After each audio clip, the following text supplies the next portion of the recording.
2024 ఫిబ్రవరిలో పడాల్సిన పీఎం కిసాన్కి సంబంధించిన అమౌంట్ అందరికీ శాంక్షన్ అయినాయి, పడ్డాయండి. కొందరికి పడలేదు అని చెప్పేసి అని వస్తున్నారు.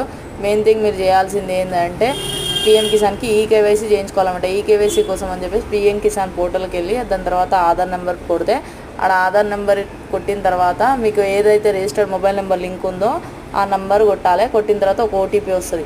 ఆ ఓటీపీ చెప్పిన తర్వాత మళ్ళీ మీకు ఆధార్కి ఏ నెంబర్ అయితే లింక్ ఉంటుందో ఆ నెంబర్కి ఇంకొక ఓటీపీ పోతుంది అనమాట. 4 నెంబర్లు ఉంటాయి. అది ఫస్ట్ది. సెకండ్ది ఏమో 6 నెంబర్స్ ఉంటాయి అనమాట. అది చెప్పిన తర్వాత మీకు ఈకేవైసీ డన్ అవుతుంది. ఒకవేళ అట్లా అయ్యింది అనుకోండి, మీ అకౌంట్లోకి నేరుగా అమౌంట్ పడతాయి అనమాట. ఒకవేళ అట్లా కాలేదు అనుకోండి, మీకు అమౌంట్ పడతలేవు. సో ఏంది అంటే ఫిబ్రవరి 2019కి ముందు ఉన్న వాళ్ళకి మాత్రమే పీఎం కిసాన్కి ఎలిజిబిలిటీ అండి. దాని తర్వాత ఉన్న వాళ్ళకి ఇంకా అది నాట్ ఎలిజిబుల్ అనమాట. Okay friends, thank you for watching. నా వీడియో కనుక ఒకసారి చూస్తే ప్లీజ్ అండి సబ్స్క్రైబ్ చేసుకోండి. Thank you for watching. Bye.